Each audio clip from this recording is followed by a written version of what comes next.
Mi nombre es Juan Castillo, yo soy profesor de la Escuela de Medicina de la Universidad del Rosario. Dirijo un grupo de investigación que trabaja todos los temas relacionados con la salud en el trabajo. El día de hoy les voy a presentar un trabajo que hemos desarrollado con Seguros Bolívar. Ellos nos plantearon a nosotros un reto y era desarrollar alguna forma nueva de estudiar un problema que a todos nos interesa, que es el problema de la enfermedad laboral. Como ustedes saben, el esfuerzo más grande que se ha hecho en el sistema es para la investigación del accidente de trabajo. Pero lo que tiene que ver con la enfermedad laboral no ha sido tan abordado. Es un tema que está un poco, digamos, dejado de costado, porque es algo que nos preocupa solo al final, ¿no? Cuando ya está declarada la enfermedad es cuando nos empieza a preocupar el asunto, ¿cierto? Entonces, lo que les voy a mostrar hoy es la forma en que nosotros abordamos este reto, cómo lo desarrollamos y cuál es la propuesta que la ERE Bolívar les tiene para el asunto de la enfermedad laboral. Hay que tomar en cuenta que la enfermedad laboral es algo que viene creciendo, ¿cierto? Tiene un ritmo de crecimiento sostenido. Digamos, en nuestro país no hay unas estadísticas que sean confiables porque no tenemos datos, ¿cierto? Los datos no son claros. Aparte de eso, el problema del diagnóstico de la enfermedad se diluye entre dos sistemas, ¿cierto? Entre nuestro sistema de salud y el sistema de aseguramiento. Entonces no es muy claro la identificación. Hay muchas cosas que se confunden con enfermedad común y hay muchas otras que se confunden con enfermedad laboral. Y esto también está debido a que la estructura de nuestro sistema nunca, digamos, ha querido abordar el problema de frente. Entonces ustedes ven los médicos que tratan el problema realmente no están completamente preparados para poder abordar el problema de la enfermedad laboral.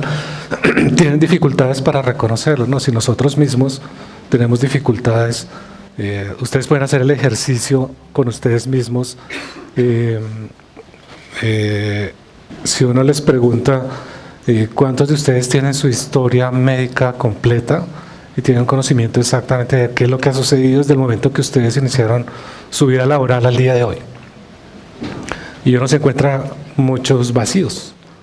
Uno sabe algunas cosas, recuerda lo más importante, pero no tiene una línea de continuidad, ¿cierto? Y ustedes lo saben, todos somos parte del sistema de salud. Cada vez que uno llega a una consulta, pues se reconstruye todo de nuevo, ¿cierto? Es como un eterno reconstruir de toda la historia y es muy difícil tener un registro continuo. Hace 3 años inició un proyecto global. Como ustedes saben, el problema del cáncer viene creciendo. Ahora les voy a mostrar unas estadísticas de este año. Entonces se inició un proyecto de manejo de datos globales. Entonces el sistema, los principales hospitales del sistema de salud europeo se conectó con el inglés, hace unos meses se conectó con el norteamericano y estamos teniendo una gran base de datos en todo el mundo acerca de qué es lo que está sucediendo con la salud de las personas.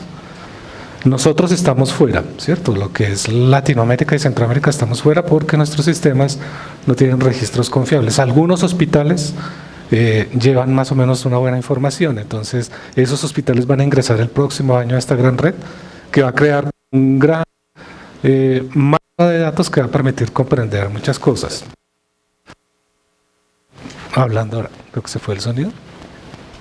Bueno, entonces la idea de esta conferencia se llama Comprender para Prevenir. Entonces, ustedes saben, la prevención se ha pensado tradicionalmente como una acción, ¿cierto? Es similar a la seguridad. Se produjo el accidente, entonces yo intervengo y hago algo que corrija. Y la prevención se piensa en el mismo sentido. En términos de salud, la prevención recientemente, desde hace unos 10 años, se ha pensado como un proceso de transferencia. ¿Sí? Entonces, básicamente, ¿qué es lo que hemos venido haciendo? Pasar la responsabilidad de todo el cuidado de la salud, transferirla a los individuos. Por eso está de moda el autocuidado, ¿cierto? Es transferir a los individuos la responsabilidad. Pero muchos estudios muestran que el problema de salud no es un problema solo mío, ¿cierto? Sino yo estoy inmerso en un mundo y estoy inmerso en unos escenarios laborales que tienen que ser también comprendidos, ¿cierto? Entonces, para poder prevenir el problema de la enfermedad laboral, lo primero que hay que hacer es comprender. Eso va a ser un cambio significativo en la prevención, ¿cierto? Porque ya no vamos a ser reactivos, ni vamos a ser retrospectivos, ¿cierto? Que se produjo, declara la enfermedad laboral, se declaró, y entonces es cuando uno se preocupa y empieza a investigar hacia atrás, es retrospectivo. Hoy en día los sistemas de vigilancia epidemiológica, los sistemas de estudios de la enfermedad en el trabajo están orientando hacia hacer sistemas de vigilancia. Es decir, yo lo voy a pensar, es hacia adelante, ¿cierto? Y eso plantea una paradoja de la prevención, y es que uno tiene que prevenir algo que no ha sucedido, que está por suceder o que probablemente va a suceder.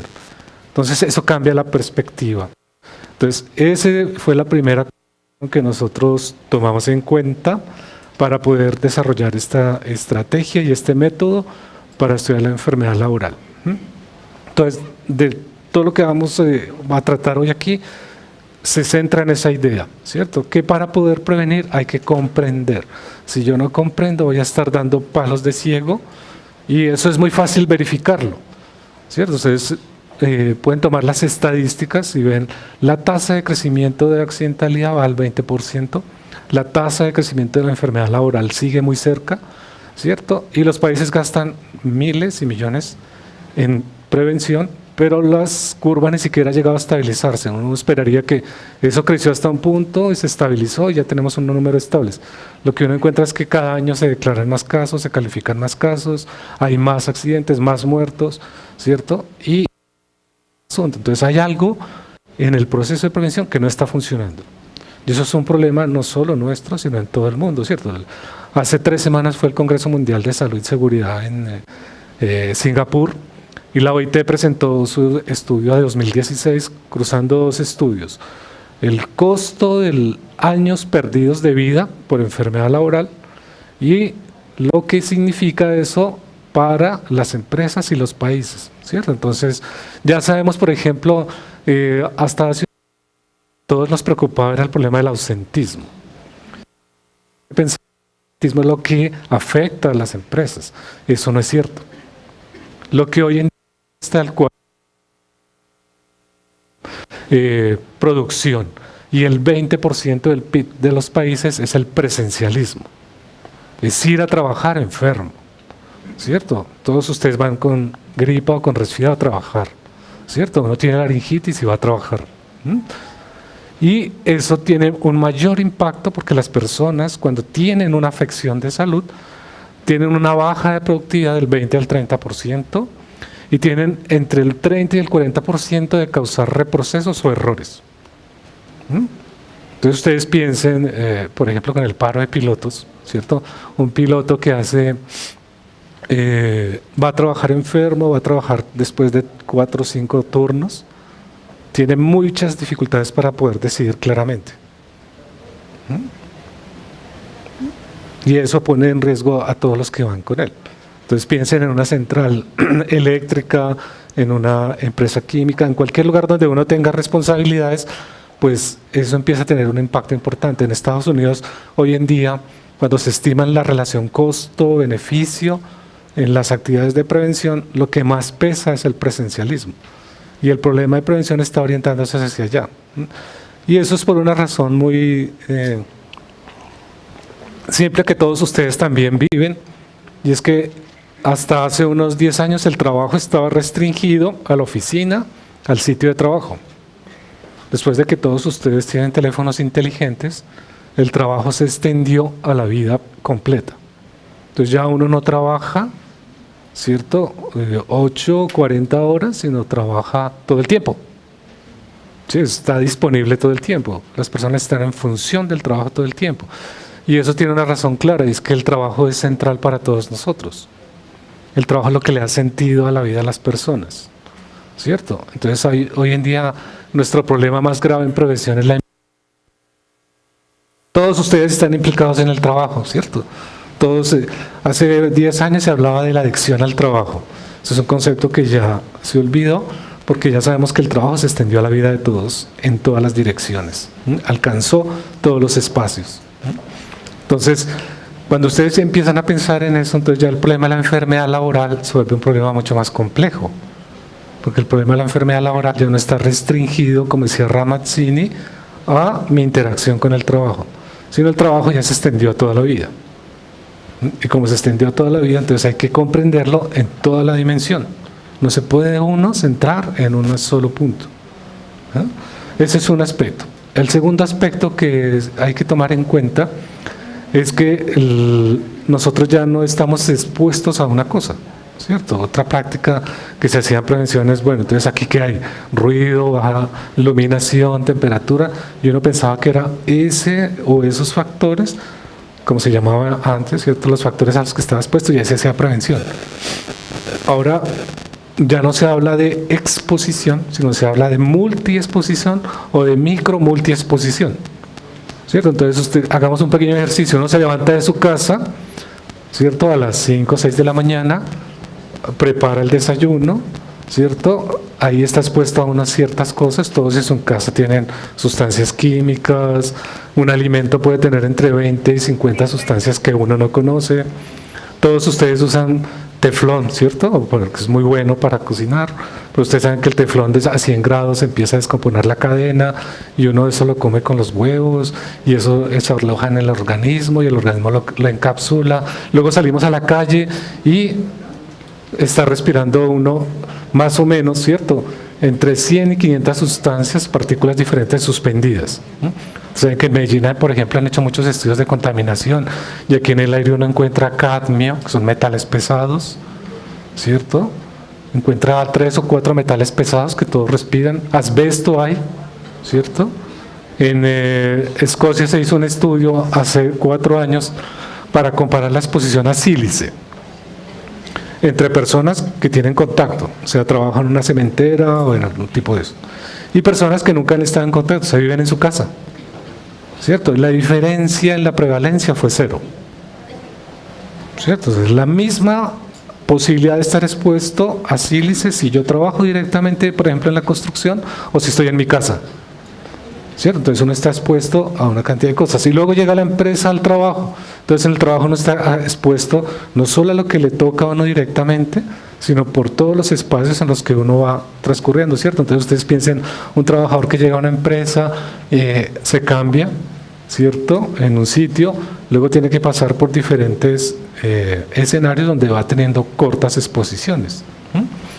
Y esto es claro, desde el año 90 se desarrolló una hipótesis que se llama el exposoma, que se empezó a estudiar cuando empezaron a aparecer casos de cáncer raros, ¿cierto? Entonces, por ejemplo, los trabajadores italianos del norte de Italia, que es la zona industrial de Italia, donde están las grandes constructoras de automóviles, empezaron a aparecer cánceres raros de páncreas, ¿cierto? Cánceres raros de hígado, ¿no? Y empezaron todo el mundo a preguntarse, bueno, ¿y por qué se están presentando esos casos en trabajadores si eso no era corriente? Entonces lo que empezaron a encontrar es, todos empezamos a estar expuestos a cosas que antes no estábamos expuestos, ¿cierto? Entonces todos estamos expuestos a los nanomateriales, ¿cierto? Cuando uno utiliza un celular está hecho con algunos nanomateriales, ¿cierto? Algunas de las prendas de vestir ya tienen nanomateriales. Y lo que hoy día sabemos es que no sabemos nada de qué es lo que sucede en la interacción de eso con los seres humanos, pero sí hay una pista acerca de que eso está originando la explosión de cáncer. Entonces, ese es el segundo concepto que aparece allí, y es que entonces uno ya no está expuesto a una cosa, sino uno está expuesto a muchas cosas, y no solo en una parte de su vida, sino a todo lo largo de su vida, ¿cierto? Desde que nace estamos expuestos a cosas distintas, ¿no? Y el organismo lo que va haciendo es entonces adaptándose y absorbiendo todas esas exposiciones, ¿cierto? Entonces, lo que sucede es que uno puede tener una exposición, por ejemplo, yo nací en Medellín, tengo una exposición a una atmósfera que tiene una carga específica, ¿cierto? Y voy a un trabajo en el cual encuentro un activador, es decir, algo que se combina con la exposición que yo tenía, y ese activador genera la enfermedad. O sea que hay una relación entre el espacio, el contexto donde yo crecí y a lo que estuve expuesto y los posibles elementos que pueden llegar a activar después la enfermedad que yo pueda llegar a sufrir, ¿cierto? Entonces esa nos lleva al tercer elemento que voy a mencionar hoy, y es que no existe una linealidad. Esa relación causa-efecto que buscábamos ya no existe, ¿cierto? Entonces piensen en accidente. Cuando se produce el accidente, lo primero que uno hace es buscar el culpable, ¿cierto? Luego explicar y luego comprender. En enfermedad laboral se aplicaba la misma lógica, ¿no? ¿Quién es responsable o qué es responsable? Hoy en día ya trabajamos es con la idea de qué cosas tienen fuerza de asociación. Sí, entonces, ¿qué de mi contexto, qué de mi entorno, qué de mi trabajo puede tener fuerza de asociación con lo que yo la enfermedad que estoy sufriendo? Entonces, lo que vamos a buscar son los elementos con fuerza de asociación, ¿cierto? Y eso nos lleva al cuarto aspecto que vamos a tratar aquí, y es que entonces eso implica una forma distinta de analizar el asunto. Entonces uno ya no puede estudiar el problema con la relación causa-efecto, ¿cierto? Se produjo la enfermedad, voy a buscar la causa. No, eso no se puede estudiar así. Hay que estudiarlo en otra dimensión. Entonces tenemos que cambiar la lógica de razonamiento. Y eso implica el último elemento, que es la estructura de todo el método. Eso implica que todas las empresas, que todas las personas tienen que empezar a tener una base estructurada de datos. Nosotros hicimos un estudio comparado en Colombia con 110 empresas de todos los sectores y todos los tamaños, y el criterio de inclusión de las empresas era uno solo, que fueran empresas reconocidas por tener sistemas de gestión de salud y de seguridad. O sea, son empresas que decían, yo tengo sistema de gestión de salud y seguridad. De esas 110 empresas, el 80% no tiene una serie de datos, ¿cierto? Una serie de datos es que yo tenga al menos 3 años consecutivos. No se registra la información. O sea, la mayoría de las empresas lo que llevan es un Excel, llevan alguna forma básica de registro, no hay sistemas de información estructurados. Entonces, como no hay información estructurada, no podemos, ¿cierto?, comprender qué es lo que está sucediendo. Y tenemos serios problemas para poder interpretar. Entonces, como uno no comprende, pues empieza a actuar intuitivamente en la prevención, ¿cierto? Entonces la prevención se vuelve una cuestión de, bueno, yo creo que todos trabajan aquí sentados, ¿cierto? Entonces los estudios recientes muestran que el síndrome metabólico está en un 80% asociado a trabajar más del 70% del tiempo sentado. Y el síndrome metabólico se manifiesta de muchas formas. Entonces uno cuando ve, no todos trabajan sentados, entonces sacamos pausa activa, ¿cierto? Es lo que se le ocurre a una prevención. Pero hay otras cosas, ¿cierto?, que hay que estudiar. Entonces vamos a ver algunos datos que muestran cómo se comporta, por ejemplo, que es la primera causa de mortalidad en Colombia. ¿Ustedes saben? ¿De qué se muere la gente acá?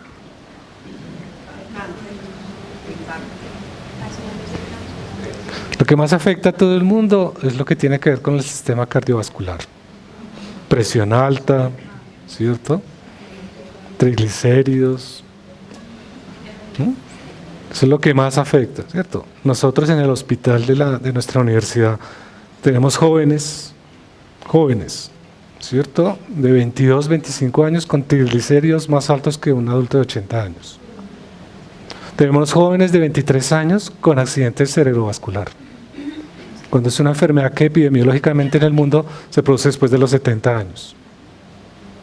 ¿Cierto? Entonces, digamos, no estamos comprendiendo bien nuestra epidemiología, no estamos comprendiendo bien qué es lo que nos afecta. Ustedes saben igualmente que nuestra fuerza laboral es una fuerza que está envejeciendo, ¿cierto? Más o menos, entre el 50 y el 60% de la fuerza laboral ya pasó la barrera a los 40 años y nuestra curva se está desplazando hacia allá. Y si se extiende la fecha de jubilación, va a haber mucha más gente trabajando de más edad, ¿cierto? Ahora, ¿cómo se hace prevención con personas, ¿cierto?, que son mayores de 40, 50 años, que están trabajando, que llevan tiempos de exposición, multiexposición, prolongados, a cosas que no conocemos, que no sabemos, ¿cierto? Y el último elemento que les voy a mencionar antes de comenzar aquí, que tomamos en consideración, son todos los riesgos emergentes, todas las cosas nuevas que están surgiendo, ¿cierto? Entonces eso empezó a aparecer por allá a finales de los años 90 en Alemania. Hubo un primer caso de una persona que trabajaba en un gran almacén, un gran supermercado, que distribuía ropa. Entonces la tarea de la persona, ¿en qué consistía? Ella estaba en la recepción de la ropa de los containers que venían ¿de dónde? De la India, de Bangladesh, de Singapur, donde se hace la ropa. Entonces, ¿cuál era la tarea que ella tenía que hacer? Básicamente tenía que coger las cajas, destaparlas y organizar la ropa, ¿cierto? Y prepararla para que fuera subido a la área de exhibición. Entonces empezó, es una persona que hace su trabajo normal, y esta persona empezó a tener problemas como, ¿cierto? Salía de trabajar y no sabía dónde estaba. Problemas de orientación. Empezó a tener problemas para controlar el movimiento, ¿cierto? Entonces empezaron a estudiar, bueno, ¿y esto por qué se produce?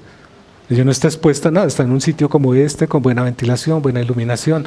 Ustedes saben, en Alemania ya la preocupación es que nosotros tenemos de lo básico ya está resuelto. Entonces empezaron a investigar y encontraron que cuando la ropa se empaca en la India o en Bangladesh, pues va a un contenedor. Ese contenedor tiene que ir a un barco, luego tiene que ir a un camión hasta llegar al destino final. Perdón, en la India y en esos países, pues todavía se utilizan como aquí en Colombia, ¿cierto? Todavía se utilizan agentes tóxicos porque en el resto del mundo no se utilizan para controlar plagas, ¿cierto? Entonces cuando la ropa se empacaba, se le colocaban agentes tóxicos para controlar plagas, ¿cierto? Que no llegara con cucarachas o con no sé qué cosas. Y eso, ¿qué es lo que sucede? Usted cierra el container con eso y ¿qué produce? Una atmósfera, ¿cierto? Una atmósfera que por un mes o 3 meses de viaje está ahí combinada con muchas otras cosas. Esa atmósfera pasa por una temperatura de 38, 40 grados en la India o Bangladesh, va al barco, pasa por el océano, ¿cierto? Si llega en invierno al puerto de Hamburgo, pues ya cambió toda la temperatura. Entonces yo lo que tengo es un microprocesador. Y luego eso lo descargan al camión y llega ya. Cuando la persona lo destapa, ¿qué es lo que hace? Lo respira. Entonces empezó a respirar eso y todos esos agentes empezaron a actuar como un agente neuro, ¿cierto? Que empezó a atacar todo el sistema neurológico de la señora. Y había otro factor que fue el activador, pues uno todo el tiempo está expuesto a eso, ella trabajaba todo el tiempo, estaba expuesta ahí. Esta señora en su casa hizo un cambio y cambió su piso, ya no le gustaba el tapete y pasó a piso de madera, ¿cierto? Madera industrial. La madera industrial tiene un recubrimiento que se llama formaldehído, ¿cierto? Dependiendo de la calidad de madera, yo puedo comprar un metro de madera desde 18.000 pesos hasta 100.000 pesos, ¿cierto? Entonces una compra que es el más caro, el más económico, pues depende de la disponibilidad que tenga. Pero estas maderas, ¿cierto?, liberan formaldehídos. Entonces cuando usted combina la atmósfera que estaba respirando en su trabajo con los formaldehídos en su trabajo, pues se activó una enfermedad que nadie conocía, ¿cierto? Un daño neurológico masivo que a esta señora hoy en día le impide controlar su movimiento, le impide controlar los esfínteres, no puede tener su posición erecta, tiene que estar todo el tiempo acostada sin ningún control. ¿No? Ahora la siguiente pregunta, ¿eso es laboral o no? Entonces, eso es 50-50. 50 del trabajo y 50 del entorno, ¿cierto? Entonces, si uno tiende a pensar inmediatamente, esto es laboral, pero tienen que ver dónde estuvo el activador. Pero como eso no se sabía, pues ¿quién podía hacer prevención de eso?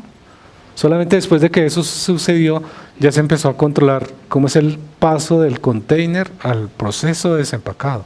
Tiene que haber como un área de descontaminación, ¿cierto? Un área de control. Y las empresas, con ese pacto de responsabilidad de consumo que hicieron en Europa, se fueron hasta las antes, ustedes saben. Entonces hoy en día los textileros de la India y de Bangladesh les exigen que no usen esas sustancias tóxicas. Hay un documental que muestra cómo uno las puede comprar en cualquier tienda. El DDT se puede comprar en cualquier lugar, cuando está prohibido. Entonces, ese es el último elemento que va a estar integrado allí. Entonces, todo eso fue lo que nos llevó a desarrollar esta forma de estudiar la enfermedad laboral. Vamos a ver algunas, los puntos que voy a tratar rápidamente. Vamos a ver algunos indicadores de salud, algunas consideraciones acerca de los costos que están asociados a la enfermedad laboral. Ustedes saben que la enfermedad laboral no son solamente los costos directos, lo que me cuesta el cuidado médico. Están todos los costos indirectos, ¿cierto? La persona que trabaja enferma, o lo que tengo que pagar por reemplazar a esa persona, o lo que tengo que pagar por pérdida de productividad, y están los costos reputacionales, es decir, la empresa, el impacto que tiene en la empresa tener enfermos en su trabajo. Entonces hay muchos costos que están allí inmersos que no están completamente considerados. Luego les voy a hablar un poco de cómo seguimos el método, cuál es la lógica de este método que se basa en 4 R's, ¿cierto? Que aparentemente son muy sencillas, pero no lo hacemos. Registrar es muy importante. Entonces uno va a las empresas y les dice, venga, muéstreme el registro de eventos de salud de un trabajador en los últimos 5 años. Lo único que uno puede tener son los días que no fue a trabajar, que dijo que estaba enfermo. De resto no tiene ningún tipo de registro. Reportar, reconstruir y rastrear. ¿Cuáles son los componentes innovadores de este método? La estructura del método y lo que se requiere para poderlo desarrollar, y algunas recomendaciones al final. Entonces estas gráficas que ustedes van a ver aquí son obtenidas de la Organización Mundial de la Salud, de la Oficina del Trabajo, la Oficina Internacional del Trabajo, la OIT, ¿cierto? Y de una ONG que reúne todos los datos de salud de los países del mundo para la Organización Mundial del Comercio, de la OMC. Entonces, esos son los datos. ¿De dónde se obtienen estos datos? Esos datos se obtienen de lo que reporta el Ministerio de Salud, lo que reporta el DANE, lo que reportan las aseguradoras. Todos esos datos se llevan allá y se hace un análisis comparado, ¿cierto? Inclusive ellos tienen ya análisis por franjas de edades, ¿cierto? De 0 a 4 años, de 5 a 10 años. ¿Qué pasa con las poblaciones en general en el mundo? Entonces, esto es lo que tenemos. Tenemos que, se estima más o menos que la población en 2016 era de 48.5 millones de habitantes en Colombia. Es una estimación, ¿cierto? Ustedes saben que en Colombia han habido 3 intentos de censo y ninguno ha tenido éxito, ¿cierto? Entonces, nosotros no sabemos claramente cuál es la población total. El producto per cápita, pues ustedes ven ahí, ese es el ingreso. El promedio de familias de 1.7, ¿cierto? Entonces ya la tasa de natalidad bajó fuertemente. Eso se explica es porque hay una mayor participación de las mujeres, aquí lo podemos notar, ¿cierto? En el mundo laboral. Y esa gran participación está desplazando la maternidad progresivamente. Ya las mujeres tienen el primer hijo después de los 30 años. En algunos países después de los 40 años. En Colombia ya eso se ha desplazado progresivamente. Y lo otro que esta parte interesante es la expectativa de vida, ¿cierto? Entonces, ¿cuál es la expectativa de vida en Colombia? Para mujeres y para hombres, ustedes ven abajo la diferencia, ¿cierto? Entre el 90 y el 2016, pues hemos ganado las mujeres 5 años y los hombres más o menos 3 años de expectativa de vida. En lo que está predicho y lo que es, ¿cierto? Es más los años que se esperan vivir. ¿Eso por qué es importante? Entonces ustedes piensen, ¿cuál es la edad de jubilación de las mujeres? 57 años, ¿cierto? La expectativa de vida está en 81 años. Y va a ir creciendo, ¿cierto? Entonces, ¿qué vamos a tener? Vamos a tener una gran bolsa de personas que tienen que tomar una decisión. Salen del mundo laboral a los 57 años y le quedan más o menos 30 años, o siguen en el mundo laboral, ¿cierto? Entonces, ustedes saben, si se va a pensionar con lo mínimo, ¿con cuánto se pensiona una persona? 70% de un salario mínimo. Entonces, si yo me pensioné con eso, si yo trabajo en la industria textil, cumplí mi edad, tengo mis aportes y me pensiono con el 70% de un salario mínimo, ¿qué hago? Tengo que seguir trabajando, tengo que buscar otra oportunidad laboral, ¿cierto? Y esas personas lo grave que tiene el sistema de seguridad social es que esas personas, cuando estuvieron dentro del sistema, no tuvieron un control de salud. Cuando estuvieron en el trabajo no tienen información. O sea, yo no puedo ir a ninguna parte a buscar, bueno, ¿cierto? ¿A qué estuvo expuesto? ¿En qué trabajó? Nada. ¿Cierto? Entonces las personas los problemas de salud empiezan a manifestarse y por eso nuestro sistema de salud está cargado. ¿Cierto? Que nosotros aquí, ¿cuándo vamos al médico? Ustedes saben, en promedio una persona en Colombia, ¿cuántas veces va al médico al año? 1, 2, 3. Entonces, normalmente, en promedio en Colombia, una persona va 2 veces al año al médico. ¿Cierto? Las mujeres van 1 vez al año. Eso es un dato interesante. ¿Por qué van 1 vez al año? No, por una práctica que hacen las mujeres. Las mujeres se automedican. ¿Cierto? Las mujeres tienen un rol que es la doble presencia, ¿cierto? Son madres y son trabajadoras. Su jornada laboral es más amplia, ¿cierto? Y las mujeres cuando se sienten mal, pues cierto, ¿qué hace uno? Si yo tengo dolor de cabeza, ¿qué hago? Pues le pregunto a mi amiga, bueno, tengo dolor, ¿qué tomo? ¿Cierto? O alguien le dice, no, tomes esto que a mí me funcionó, ¿cierto? En Colombia, más o menos el 60% de las personas practican automedicación. Y la automedicación puede basarse en la farmacología tradicional, ¿cierto? O en los remedios naturales o caseros. Eso era un fenómeno que no se estudiaba. Ustedes saben que este año hubo una noticia que en Francia empezó a estudiarse la relación entre el consumo de carambombo, ¿ustedes lo conocen? Esa fruta que parece una estrella, y los accidentes cerebrovasculares. Entonces las personas, ustedes saben, ¿no? Si uno tiene preocupación por el peso, entonces empieza a consumir no sé qué cosas que se combinan con no sé qué cosas y empieza a producir, ¿cierto?, daños. Hay estudios que se han hecho, por ejemplo, en Inglaterra hicieron estudios con gemelos univitelinos. Un gemelo univitelino son dos que son exactamente iguales, genéticamente uno no los puede diferenciar, ¿cierto? Entonces hicieron una prueba, cogieron 2 gemelos univitelinos y uno de ellos durante 30 días consumió solo azúcares y carbohidratos y el otro en el mismo periodo de 30 días consumió solo grasas. Lo que queríamos saber es si es verdad, ¿cierto?, que consumir solo azúcar es malo o si es verdad que consumir solo grasas es malo. Lo que encontraron después de la prueba de 30 días es que el que consumió solo grasas desarrolló problemas de tolerancia a la insulina, ¿cierto? Entonces quedó cerca de una diabetes tipo 2, solo con 30 días de consumir carnes nada más. Y el que consumió azúcar, el organismo se volvió más hábil procesando la insulina. Entonces contradice la hipótesis, ¿no?, que si uno consume azúcar se vuelve diabético. Lo que encontraron es que si uno combina los dos, azúcar y grasa, sí tiene más probabilidades de desarrollar diabetes, ¿no? Pero consumir solo azúcar no necesariamente implica diabetes. Pues todos esos estudios están rompiendo un poco ideas que tenemos acerca del asunto de la salud. Bueno, entonces el primer elemento que tenemos aquí es, miren, vamos a tener una población cada vez mayor, más gente viviendo más tiempo, ¿cierto? Y más gente trabajando más tiempo. Pues ustedes saben, aquí en Colombia tenemos, en general en Latinoamérica tenemos un problema que es que por cada 10 trabajadores, 6 están en la informalidad, ¿cierto? Y esos 6 que están en la informalidad, ¿cómo hacen para ir al médico? Muchas veces no tienen sistema de seguridad, ¿cierto? ¿Cómo se hace? Entonces, cuando se diseñó el sistema nuestro, la teoría era que iba a haber 50% aportando y 50% subsidiado. Hoy estamos 80% subsidiado, 20% aportando.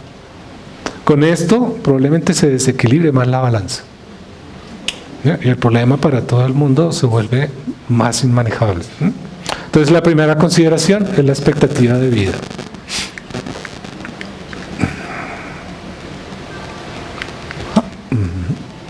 Avancemos acá. El segundo es, ¿cuáles son las causas de muerte prematura? Esto es las 10 principales causas de muerte en el periodo 2005-2016, con todas las edades. Y aquí se estima a partir de los años de vida perdidos. ¿Cierto? O sea, ¿cuántos años de vida voy a perder yo? Piensen ustedes, yo tengo una lesión cerebrovascular a los 40 años. Tengo expectativa de vida hasta los 81 años. O sea que voy a tener 41 años productivos perdidos. Que voy a vivir con una discapacidad y eso lo tiene que asumir alguien. ¿Cierto? El sistema tiene que por algún lado, ¿sí? La familia o los cercanos o el sistema de seguridad social lo tiene que absorber. ¿Ah? Entonces aquí ustedes ven las 10 primeras causas y lo interesante es que la mayoría de estos son enfermedades comunicables. Y en tercer lugar están las lesiones o enfermedades que se producen. Entonces ustedes ven aquí no ha cambiado mucho, esto tiene que ver con Colombia. Entonces en 2005 la primera causa era la violencia interpersonal, ¿cierto? Sigue siendo la primera. Si ustedes revisan el estudio de medicina legal de forensis van a ver que es muy interesante. ¿Cuál es la primera causa? Pues ya sabemos, la violencia intrafamiliar. ¿Cuándo se produce? ¿Cuáles son los días que más violencia intrafamiliar se produce? Una celebración.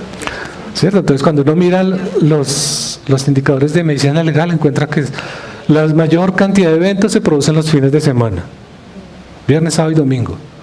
Son los días en los que está la familia junta. Entonces cuando la familia se reúne hay problemas. Cuando están trabajando no hay problemas. Entonces eso habla de nuestra cultura, ¿cierto? De la forma que nosotros tenemos de relacionarlos con nosotros. Eso supera, la violencia intrafamiliar supera los accidentes de motos. Son más los casos registrados por violencia entre personas, que son la primera causa. Luego está todo lo que tiene que ver con las enfermedades del corazón, ¿cierto? Se mantiene. En tercer lugar, están las enfermedades que tienen que ver con los carros, las motos, las de la ruta, las de los vehículos. Luego está la enfermedad cerebrovascular, los defectos congénitos, y luego aparecen los problemas respiratorios, ¿cierto? Las enfermedades crónicas y la autoagresión, el suicidio, por ejemplo. ¿Dónde aparecen las que tienen que ver con nosotros? Vamos a ver a continuación, ¿cierto? ¿Cuáles son las primeras causas de mayor discapacidad? Entonces, en primer lugar, ustedes ven, ya lo saben, todo lo que tiene que ver con la espalda y la nuca. La primera causa. ¿Por qué? Porque todos hacemos lo que estamos haciendo acá, ¿cierto? Trabajamos sentados, entonces uno desayuna sentado, luego va a la oficina, está 8 horas sentado, luego está en el vehículo sentado, llega a la casa a ver televisión y está sentado. Nosotros fuimos diseñados para movernos, ¿cierto? Biomecánicamente somos un sistema diseñado para estar en movimiento, pero hacemos todo lo contrario. Estamos todo el tiempo inmóviles. Luego están las enfermedades relacionadas con los órganos de sentido, las enfermedades de la piel. En cuarto lugar está la migraña, los problemas de salud mental, los otros desórdenes musculoesqueléticos, ¿cierto? Y los problemas de ansiedad. Esto, como ustedes saben, vienen creciendo rápidamente, ¿cierto? ¿Saben cuál es el medicamento que más consumen en Estados Unidos hoy en día? ¿Saben? Por el que arrestaron hace unos días a Tiger Woods. Los antiansiolíticos, ¿cierto? El Xanax, lo que más se vende. Ya se consume, entonces uno lo compra como ir a comprar dulces allá en la esquina. Saben que en Estados Unidos el año pasado hubo el doble de ingresos por intoxicación con medicamentos asociados a la ansiedad y al estrés en urgencias que ingresos por consumos de sustancias psicoactivas.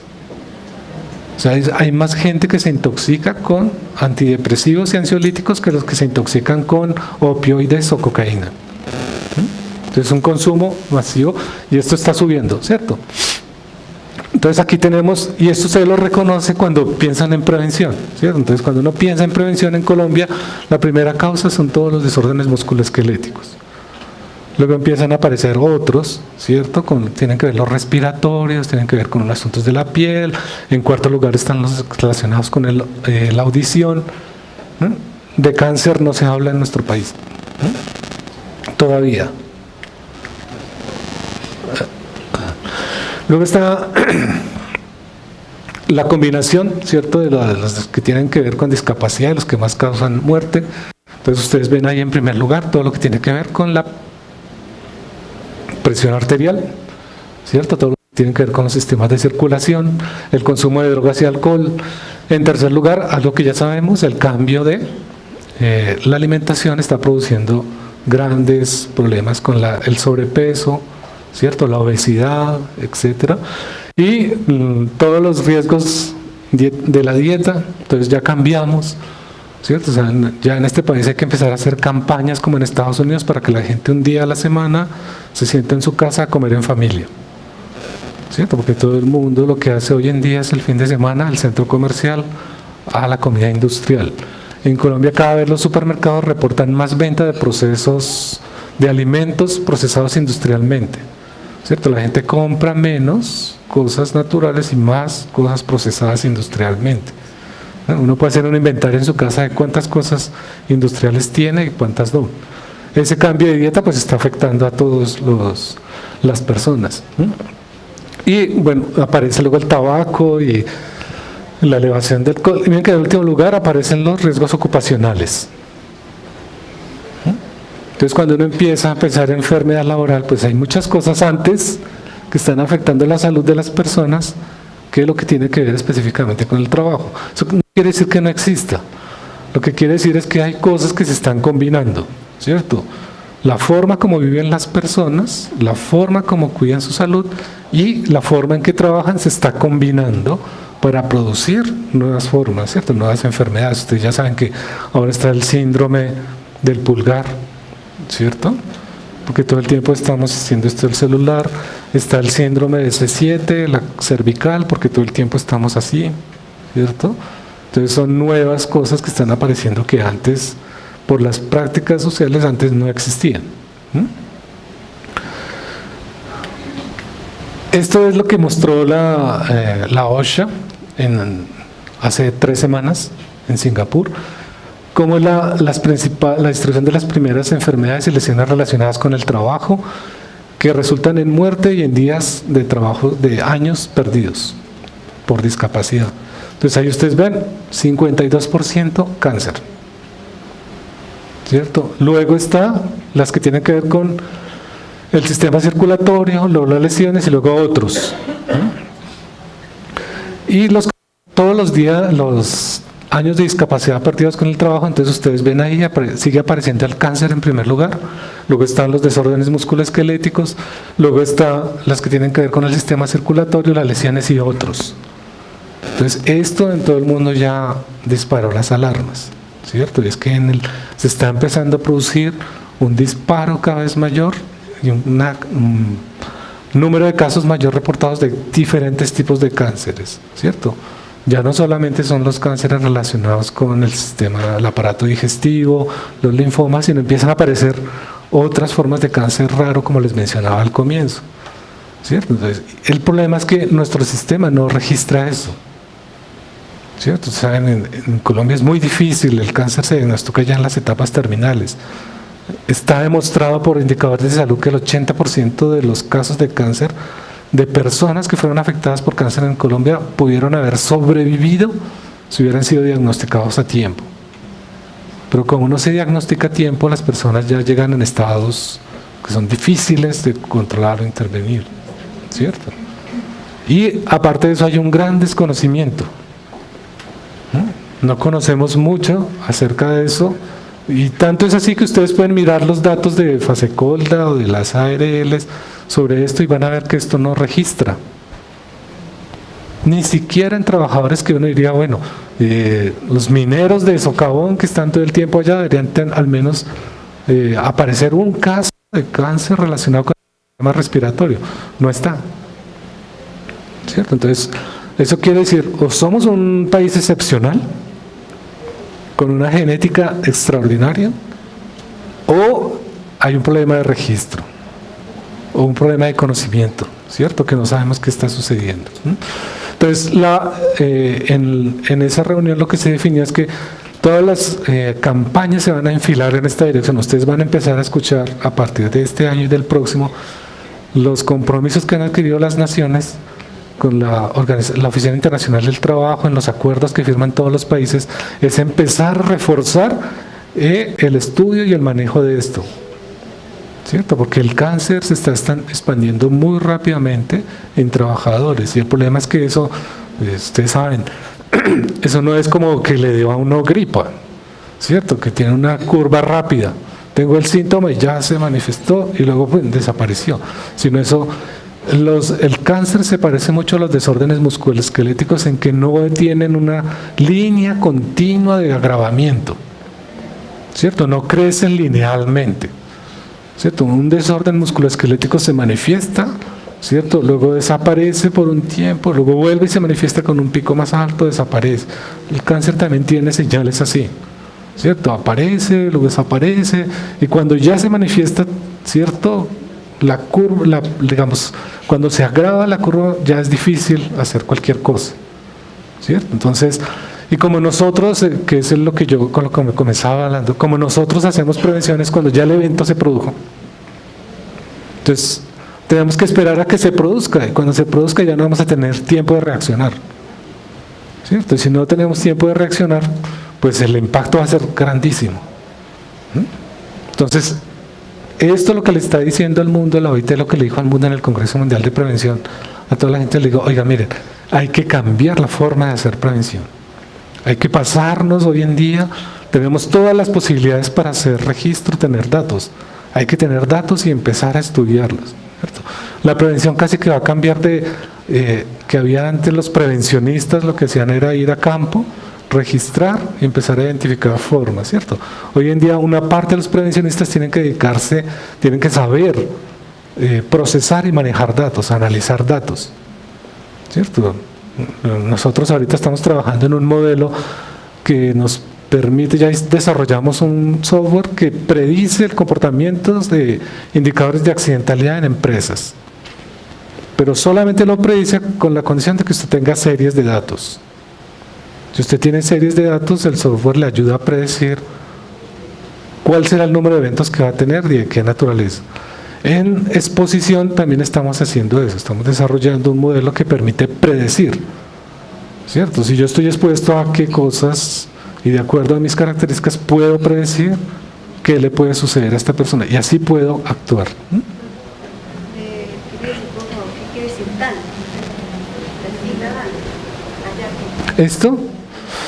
Esto es años de vida perdidos por discapacidad. O sea, la enfermedad produce una discapacidad. Eso implica que van a haber años de vida, como les mencionaba al comienzo, si se declaró a los... ¿Cierto? Ustedes saben, tenemos jóvenes de 22 años que ya son calificados con una pérdida funcional del 25 al 30%. Tiene 25 años, la expectativa de vida es de 77. O sea, tiene 52 años para vivir con un 25% de discapacidad. Entonces, eso es pérdida de productividad. Esto es extrapolado de Latinoamérica, ¿cierto? Para Colombia, de qué es lo que se espera, ¿cierto? Entonces esperamos que haya un 47% de enfermedades relacionadas con el trabajo asociadas al cáncer. Se espera que haya un 47% de otros tipos que no registramos, un 10% de cáncer, un 12% de desórdenes musculoesqueléticos, un 11% de enfermedades relacionadas con el sistema circulatorio y un 17% en otros tipos de lesiones y enfermedades.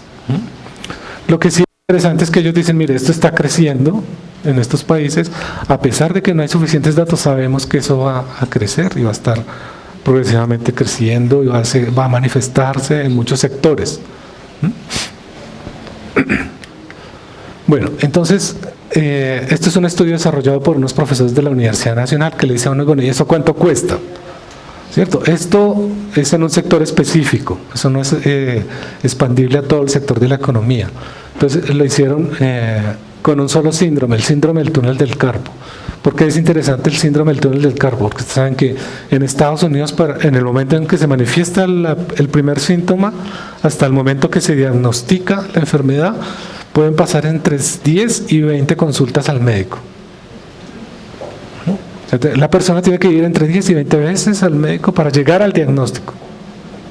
¿Eso qué nos dice? Que la mayoría de las enfermedades asociadas al trabajo no están correctamente, ¿cierto? No conocemos correctamente todos los elementos que permiten diagnosticarla.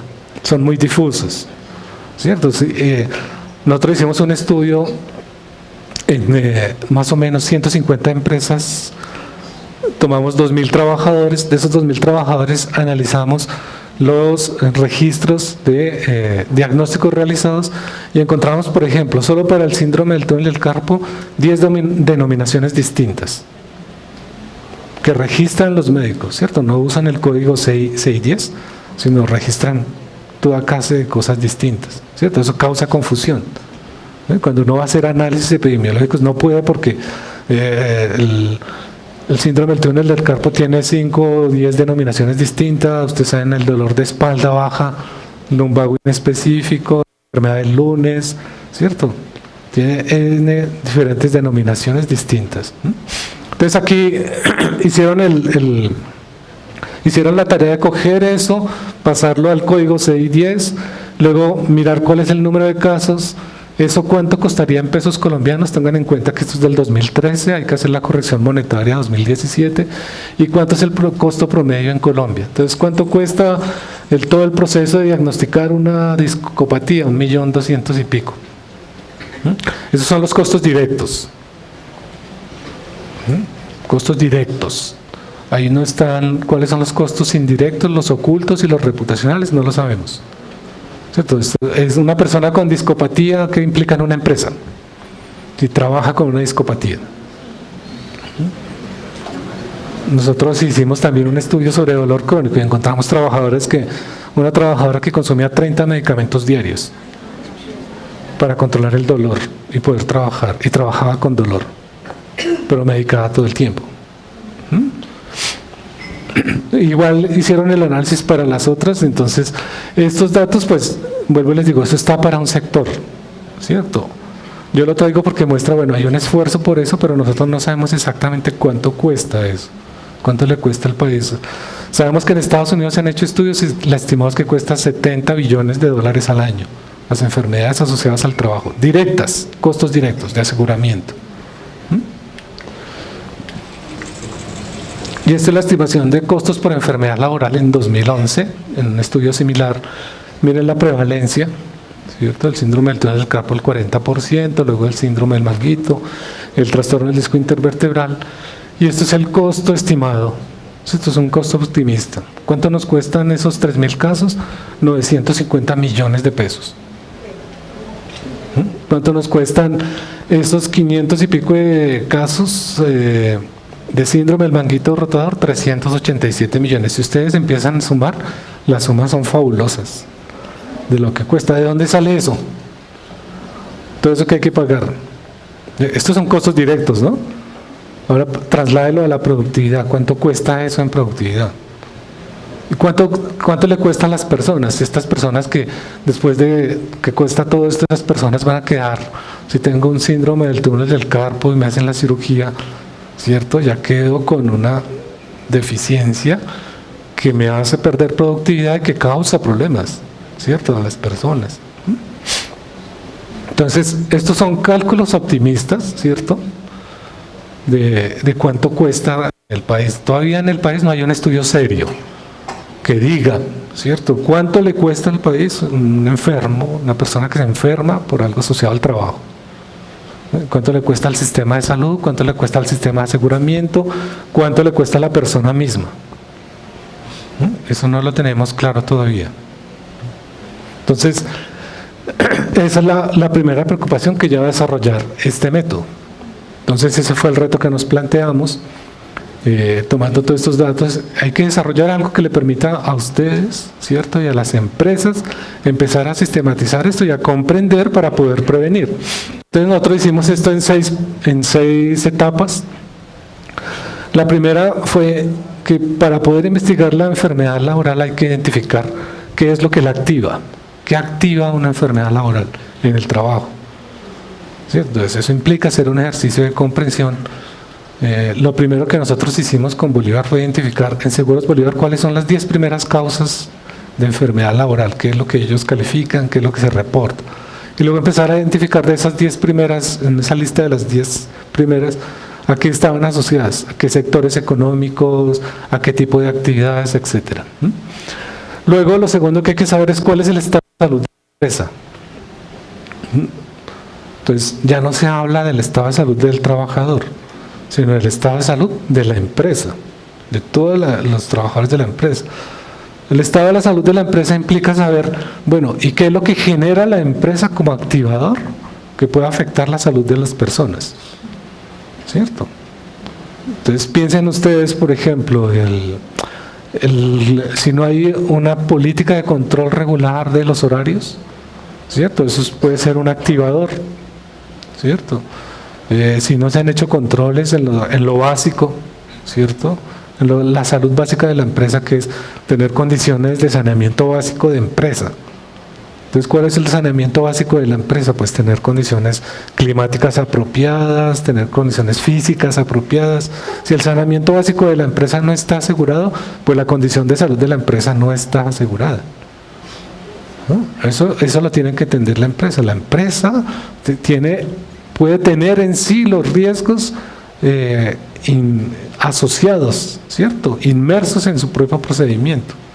Y si no asegura su calidad de vida y de salud de su propio en actividad económica, de su propia actividad tecnológica, pues no puede asegurar la salud de los trabajadores, ¿cierto? En Colombia, no sé si ustedes conocen, había una empresa muy famosa de los años 70 y 80 que producía un muerto diario. Eso era un indicador de productividad. Producía un muerto diario. ¿Por qué? Porque todas las condiciones de saneamiento básico no estaban aseguradas. Entonces no podían controlar todo lo que pasaba. Entonces hay que asegurar el estado de salud de la empresa. Hay que conocer cuáles son las pérdidas por presencialismo. Entonces hay que cambiar el registro. Sí, no hay que registrar solo los días que las personas no van a trabajar. Hay que registrar los días que las personas van a trabajar enfermas. Eso es clave entenderlo, ¿cierto? Porque si uno va a trabajar enfermo, pues uno se está exponiendo a los otros, ¿cierto? Y está afectando la eficiencia productiva de sí mismo y del sistema. Porque ¿qué pasa si una persona va a trabajar enferma y comete errores? ¿Qué sucede con sus compañeros? Piensen, por ejemplo, en la construcción. ¿Qué pasa si uno de los ayudantes llega enfermo a trabajar? Pues el equipo pierde confianza en él, ¿cierto? Y si pierde confianza en él, todo el sistema de seguridad se desmorona. Entonces, eso se ha estudiado en trabajadores que hacen trabajo en equipo, como en la construcción, en el mantenimiento de redes eléctricas, en cosas como el metro de Medellín, que hay que hacer mantenimiento en equipos, ¿cierto? Si uno de ellos va a trabajar enfermos, ¿cierto?, derriba toda la estructura de seguridad que uno haya podido diseñar. Entonces el presencialismo es un concepto clave. Hay que entender cuáles son todos los costos ocultos. Entonces, ¿cuáles son los costos ocultos? Si yo tengo un trabajador enfermo, ¿qué deben hacer los otros que están con él? Hacer el trabajo que él no alcanza a hacer. Entonces están, ¿cierto?, trabajando adicionalmente, se están sobreexponiendo. Si lo tengo que reemplazar, tengo que colocar un trabajador que probablemente no sepa, entonces lo tengo que entrenar. Entonces, ¿cuáles son los costos de entrenamiento de ese trabajador que tiene que reemplazar al otro? ¿Ah? Tengo una duda en la pérdida o presencialismo. Señora. ¿Qué se puede hacer cuando una persona va a trabajar y está enferma, pero fue a la EPS y no le dieron una incapacidad? Porque para el médico eso no es motivo de incapacidad. Claro. Eso, inclusive a veces ni siquiera es motivo de una urgencia. Puede ir ardido de la fiebre y dice, no, está bien. No le puedo incapacitar porque eso no va para allá. Claro, las empresas tienen que desarrollar estrategias de, yo tengo un trabajador que presenta una condición de salud deteriorada, yo no lo puedo tener, si tiene un trabajo que tiene que tomar decisiones o tiene responsabilidad o tiene tareas de control, no lo puedo mantener ahí, tengo que tener una estrategia de desplazamiento, ubicarlo temporalmente en otro espacio, ¿cierto? Por ejemplo, una empresa que produce alimentos congelados, ¿cierto? Tenía muchas tasas de accidentalidad en la cava. La cava es el lugar donde se almacenan los productos congelados, que normalmente está a -5 grados. entre -5 y 5 grados. Entonces, ¿qué pasa si me llega un trabajador con una angina o con un problema de las vías respiratorias altas a trabajar? ¿Lo meto en la cava? No, ¿cierto? No lo puedo meter en la cava. Tengo que tener una estrategia de colocarlo en otra parte del proceso. Pero hay otra situación que, por ejemplo, hay algunos trabajadores que dicen, yo no me voy a incapacitar porque me descuentan de mi salario. Claro. Yo no voy a decir que estoy enfermo. Eso es las pérdidas por presencialismo. Si a uno le pagan por productividad, nosotros tenemos N número de casos de accidentes asociados a, ¿cierto? El señor que trabaja en una empresa metalmecánica y controla una troqueladora. A él le pagan por número de piezas troqueladas al día, ¿cierto? Entonces él por la mañana se levantó y la esposa le dijo, oiga, el niño está enfermo, hay que llevarlo al médico y eso implica comprar medicamentos. Entonces necesitamos dinero. Entonces el señor, ¿qué hace? Pues se va a trabajar. ¿Y cómo va a trabajar? A mayor velocidad, ¿cierto? Por estar trabajando a mayor velocidad perdió el control y se amputó 3 dedos de la mano derecha. ¿Cierto? ¿Por qué? Porque eso es un comportamiento natural de los seres humanos, ¿cierto?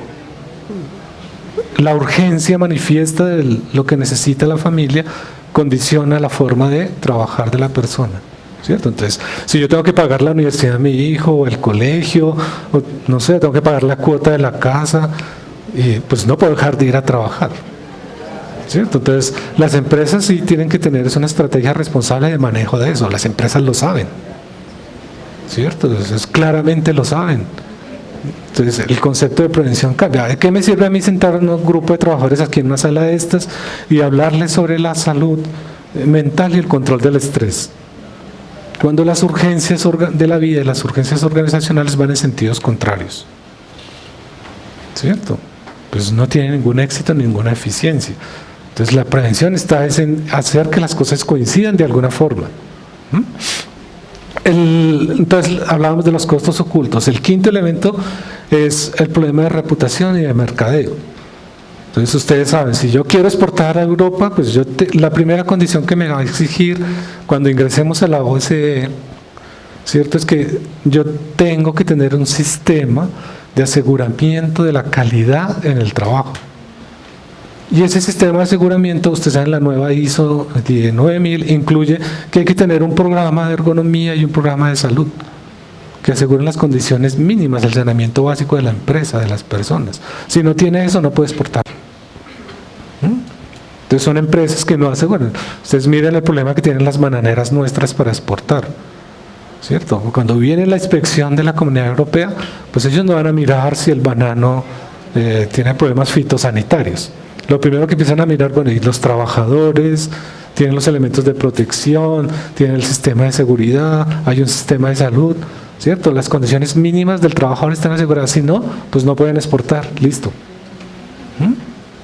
Entonces es una forma que se está obligando a que esa lógica hay que cambiarla. Y los costos directos, pues esos sí son muy fáciles de estimar. ¿Cuánto me cuesta a mí? Ustedes saben. Si se aumenta el número de tasas de accidentes o de enfermedades, pues mi aporte va a cambiar como empresario, ¿cierto? Si las ARLs empiezan a dispararse las tasas de accidentalidad y las tasas de enfermedad, pues van a tener que pagar más a las reaseguradoras, ¿cierto? Que les cubren su propio sistema de aseguramiento. Entonces todo eso va a cambiar. Entonces estos 5 elementos nos llevan a saber que hay que investigar la enfermedad laboral, ¿cierto?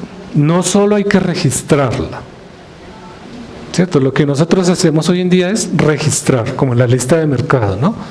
Tantos enfermedades calificadas. Una vez le pregunta a la empresa, ¿aquí hay enfermedad laboral? Dice, no, nosotros tenemos un solo caso en nuestra historia. Uno diagnosticado. ¿Y el resto de trabajadores? No, están bien. ¿Sí estarán bien? ¿Cierto? No sabemos qué está pasando con ellos, es en realidad. Entonces eso nos lleva a que seguimos estas etapas para poder hacer el diseño de este sistema. Entonces lo primero que hicimos fue investigar. Entonces, ¿cómo se estudia la enfermedad laboral en el mundo? Entonces nosotros empezamos a estudiar cómo lo hacen los ingleses.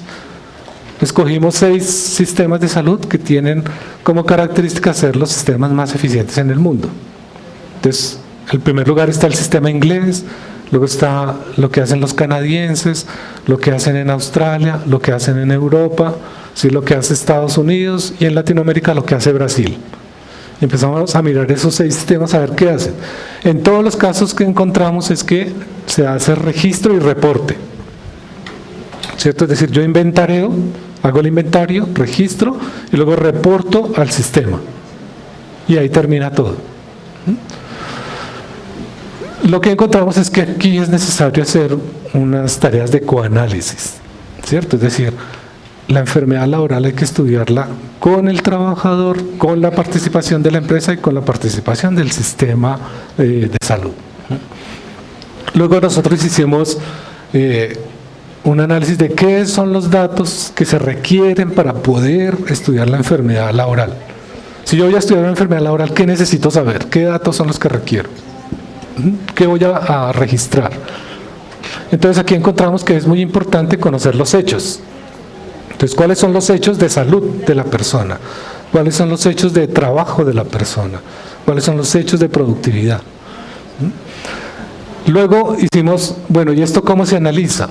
Entonces hicimos un proceso de análisis sistémico para identificar que para estudiar la enfermedad laboral no se hace la relación causa-efecto como lo mencioné al comienzo, sino que lo que uno empieza a buscar son todos los elementos que tienen fuerza de asociación con la posible patología que se manifiesta. Entonces, si yo tengo un síndrome del túnel del carpo, si tengo una lumbalgia, si tengo una hipoacusia o un problema respiratorio, ¿cuáles son los elementos con fuerza de asociación en la vida de la persona y en el trabajo que explican la enfermedad? ¿Cierto? Eso es lo único que me va a poder permitir a mí hacer prevención. Si yo comprendo cuáles son los que tienen fuerza de asociación, porque sabré dónde es que tengo que hacer el control. Si no los identifico, no voy a saber cómo hago el control.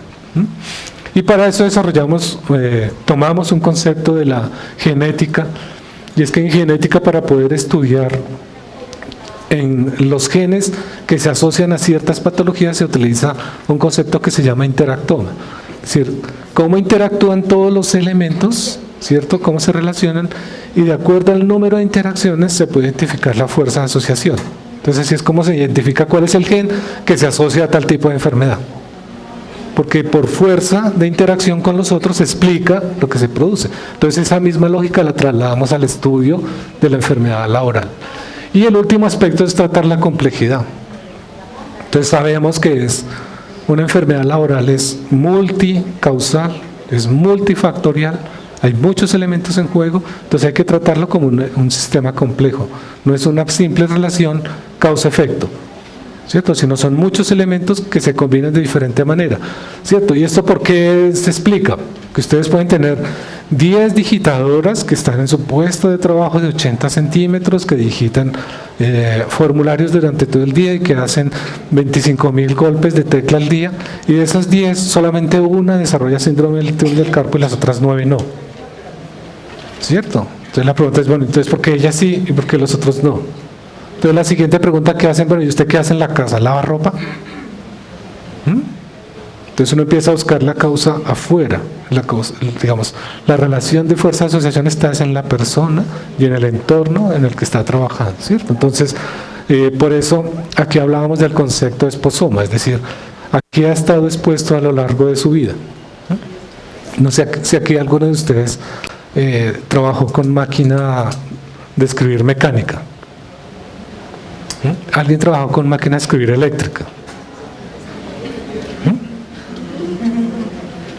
Todos llegaron al teclado, ¿cierto? Bueno, entonces todos usan teclado, ¿cierto? ¿Cuántos de los que están en esta sala hicieron un curso para utilizar los 10 dedos de la mano al teclear? ¿Ya? Normalmente es el 10%. El otro 90%, ¿cómo teclea? Utilizando 1, 2 o 3 dedos.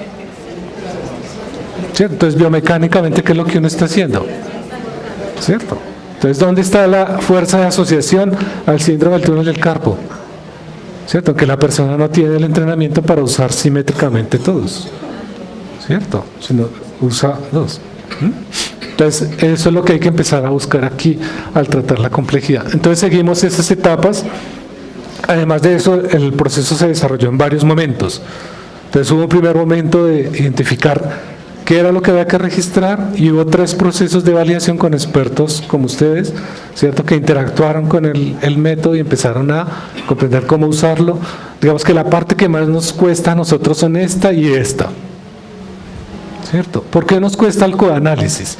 Porque en nuestras empresas es muy raro que le digan, oiga, mire, vamos a hacer un estudio, una investigación de la enfermedad laboral, pero necesito que se siente aquí el trabajador, el médico o la persona responsable de salud de la empresa, el que está haciendo la investigación, el experto en salud, el experto en prevención y un responsable de la supervisión de técnica del proceso. Necesito que esos 4 se sienten a hacer la investigación. Eso es muy raro, ¿cierto? Normalmente es alguien que vaya a hacer una inspección y ya con eso llega a una conclusión. Eso no es correcto. La parte que más nos cuesta es esa. Trabajar en equipo, ¿cierto? Saben que nosotros somos buenos trabajando en grupo, pero no en equipo. ¿Sí? ¿Saben la diferencia? Trabajar en grupo, todos vamos en la misma dirección, pero con objetivos distintos. ¿Cierto? Trabajar en equipo es todos vamos en la misma dirección, pero con el mismo objetivo. Entonces, trabajar en equipo nos cuesta mucho, ¿cierto? Y en prevención eso es delicado. Porque si no todos van en la misma dirección con el mismo objetivo, vamos a tener problemas. Bueno, ¿cuál es la lógica del método? Pues se basa en esas 4 cosas. Registrar. Esto es lo primero que hay que desarrollar en una organización. La cultura del registro. ¿Cierto? ¿Y qué es lo que voy a registrar? Pues todos los hechos y eventos de salud en la empresa. Todo lo que se produce. ¿Cierto? Nosotros hemos hecho ejercicio en empresas que algunas tienen servicio de primeros auxilios o de enfermería y vamos y miramos las bitácoras. ¿Qué es lo que registra en la empresa? ¿A qué van los trabajadores allá a la enfermera? ¿Qué es lo que le piden? ¿Cierto? No, me duele acá, ¿cierto? O deme un medicamento para el dolor de cabeza, o estoy cansado, o no sé qué. Todos esos registros son los que le dan a uno información acerca del estado de salud de los trabajadores y el estado de salud de la empresa. Eso hay que volverlo sistemático, hay que registrar todos los hechos de salud. Inclusive es un ejercicio que uno mismo puede hacer, ¿cierto? Lo ideal en un sistema de salud es que todos tuviéramos una tarjeta con un chip, que cuando llego al médico yo lo conecto a una terminal y ahí está mi historia desde el día que nací, que dice yo nací en tal fecha, tal hora, pesando tantos gramos. ¿Cierto? Y de ahí en adelante está el registro, cuántas vacunas me pusieron, cuántas veces fui al médico, cuando fui niño, cuando fui adolescente, cuando fui adulto, ¿cierto? Toda la historia ahí. Entonces uno puede trazar toda la historia de la persona. Luego reportar, ¿cierto? Si yo registro, pues puedo reportar cuáles son los hechos y eventos de salud de los trabajadores. Entonces, ¿de qué es que se afectan nuestros trabajadores en nuestra empresa? ¿Qué es lo que normalmente se está allí registrando? ¿Cierto? Esta es la primera herramienta para poder desarrollar la prevención. Si yo sé qué son hechos y eventos que se están registrando, sé en qué dirección debo actuar, ¿cierto? Y sé qué son los programas que debo desarrollar. Luego viene uno muy importante que es muy difícil de hacer, que es la trayectoria laboral es decir, dentro de la empresa, y la trayectoria laboral fuera de la empresa. Y hay 2 conceptos ahí muy importantes. Una cosa es la trayectoria laboral y otra cosa es la trayectoria profesional. ¿Cierto? Saben que la trayectoria profesional, puede ser que yo estudié ingeniería, ¿cierto? Pero luego empecé a trabajar en la industria de alimentos y terminé siendo un experto en mercadeo, ¿cierto? Entonces pasé por varias profesiones. Y la trayectoria laboral quiere decir los puestos con tipos de exposición que ha ocupado a lo largo de su vida. Entonces cuando fui ingeniero, pues fui ingeniero de campo, ¿cierto? Fui ingeniero de obra, ¿cierto? Pero después cuando me pasé a la industria de alimentos, pues fui supervisor o estuve trabajando en una bodega, ¿cierto? O estuve en la parte administrativa. Entonces voy a tener escenarios distintos de mi trayectoria laboral que están asociados a mi trayectoria profesional. Eso hay que hacer la diferencia claramente. Y hay que establecer lo que sucedió dentro de la empresa y fuera de la empresa, es decir, dentro de la empresa cuántos cargos ocupé, ¿Ah? Saben que normalmente en la calificación de enfermedad profesional se hace un estudio de puesto de trabajo. Y el estudio de puesto de trabajo, cuando se va a hacer, ya no existe el trabajo que el trabajador hacía por el cual se enfermó. ¿Cierto? Entonces, ¿qué hay que hacer? Pues buscar algo que se parezca, ¿cierto? Pero lo que se parece no tiene nada que ver con las condiciones en las que la persona estuvo expuesta, ¿cierto? Si uno tuviera el registro, podía reconstruir eso. Y luego rastrear. Rastrear significa que yo voy a empezar, si tengo toda esta información, yo puedo seguir a qué estuvo expuesta esta persona a lo largo de su historia laboral y a lo largo de su historia profesional, ¿cierto? ¿Cuáles son los hechos que reportó? Y si yo puedo rastrear todo esto, podré saber qué es lo que está asociado a la patología que él tiene o está declarando. Mire, esto tiene que ver con las enfermedades del trabajo. Entonces pueden haber dos casos. Puede haber fuerza de asociación o puede no haber fuerza de asociación. Cuando no hay fuerza de asociación, la enfermedad normalmente restringe o reduce la capacidad del trabajador, ¿cierto? Entonces va a tener un trabajador que pierde habilidad. O puede suceder que si el trabajo contribuye a agravar los síntomas o contribuye a agravar lo que el trabajador tiene. Entonces, por ejemplo, yo tengo un trabajador que es asmático. Normalmente cuando le hacen el examen de ingreso a la empresa, nunca va a decir no soy asmático. Es al contrario, ¿no? Si va al servicio militar, se dice yo sí soy asmático, porque no quiere prestar el servicio militar. Pero si va a la empresa, dice no, yo no soy asmático. Y resulta que este trabajador tiene que trabajar en espacios confinados. Entonces lo que va a hacer su trabajo es agravar los síntomas que la persona tiene, ¿cierto? Y ustedes saben que esa es una de nuestras fallas graves del sistema. Y es que los exámenes de ingreso son listas de chequeo, pero no tienen realmente, uno va y busca en el examen de ingreso que reportó la empresa. Nada, no tiene nada, ¿cierto? Pero a los 6 meses hemos encontrado casos, ¿cierto? Ingresó el trabajador, el examen de ingreso dice perfecto. A los 6 meses, ¿cierto? Hernia discal. Dice, ¿cómo es posible?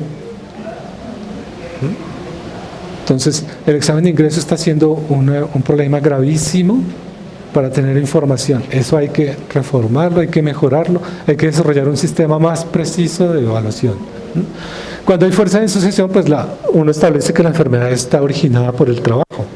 Pero en estos casos, normalmente lo que uno puede decir es que el 50% puede estar asociado al trabajo y el 50% puede que no esté asociado al trabajo.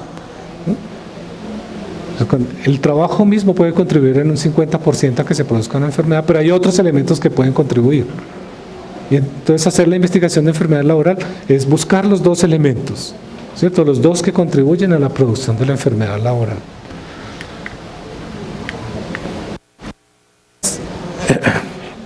¿Qué es lo que tiene el método? Ya voy terminando, ¿cierto? Entonces, nuestro método de investigación lo que tiene es, en la parte izquierda ustedes ven los 5 elementos que tiene y en la parte derecha van a ver cómo es el proceso de análisis que hemos hecho. Entonces, lo primero que tiene el método es que el método trata de construir la trayectoria laboral de las personas. Entonces hay que reconstruirla. Hay que tener alguna forma de registrar eso. Entonces hay que sentarse con el trabajador y empezar a reconstruirlo, ¿cierto? O buscar los registros de salud o los registros que tenga la empresa para reconstruirlo. Luego hay que tener un registro de los hechos y de los eventos que están asociados al trabajo de esta persona. ¿Qué es lo que él, en el trabajo que desarrolla, cuáles son los hechos más significativos? Luego hacemos un análisis bivariado. Entonces, por cada hecho lo vamos a asociar a un síntoma, ¿cierto? A una actividad, a algo que él estuvo expuesto, ¿cierto? Hacemos un análisis por parejas para poder establecer si el hecho que se produjo está asociado con un síntoma o está asociado con una exposición, está asociado con qué. Acuérdense que la lógica del método es que aquí estamos buscando es fuerza de asociación, no causa, sino qué cosa se está asociando a la enfermedad laboral. Luego hacemos una estimación de cuáles son los efectos potenciales. Entonces, por ejemplo, ¿cuál es el efecto potencial de trabajar más de 8 horas continuas sentado para una persona que dice tener una lumbalgia. Entonces hay que mirar qué he hecho, ¿cierto? Es decir, son continuos, ¿cierto? Ustedes saben que uno de los errores que se comete es cuando uno revisa los reportes, dice horario de trabajo de 8 por turno, ¿cierto? De 8 a 2 de la tarde, de 2 a 10 de la noche y de 10 a 6 de la mañana. Entonces trabaja 8 horas continuas. Entonces registra 8 horas de exposición. ¿Eso es real? No. Hay una diferencia entre el tiempo nominal, 8 horas, el tiempo real, ¿cierto? Cuando uno le descuenta el tiempo de refrigerio, el tiempo de prepararse y salir del trabajo, ¿cierto? Eso me da como 7 o 7.5.